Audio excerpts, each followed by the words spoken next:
Quindi siamo nel Veneto e ci colleghiamo con Rosario Padovano.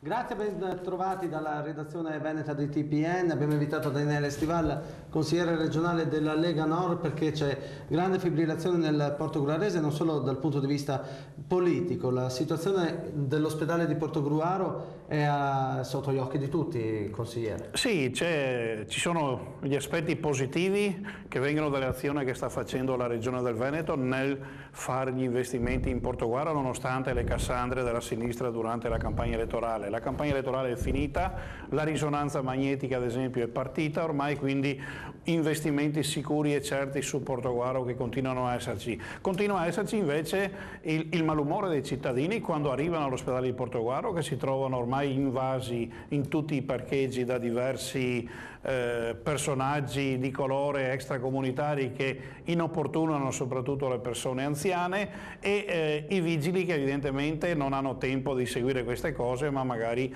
perdono tempo a dare le multe ai nostri cittadini anziché fare rispettare questo. Lei sta dicendo che forse occorrerebbe un maggiore controllo da parte della Polizia Municipale di fronte all'ospedale? Ci vuole presenza e controllo della Polizia Municipale, non sono in grado, ci sono le ronde cosiddette padane pronte a fare il loro servizio se occorre, che ovviamente il sindaco di Portogruaro non ne vuole sapere, non gli interessa evidentemente la sicurezza, ma vuole che rimanga questo tipo di caos. Lo abbiamo visto anche nei giorni scorsi con le carovane dei zingari, dei nomadi che hanno girato per Portogruaro e il portoguarese e tutti i problemi che hanno creato. C'è stato un aumento, caso strano, guarda caso, dei furti in appartamento con denunce ovviamente da parte dei cittadini. La sicurezza è un bene primario per i nostri cittadini, noi vogliamo che sia rispettato. I vigili credo che debbano fare anche questo tipo di lavoro e non solo dare multe attraverso gli autovelox ai nostri cittadini,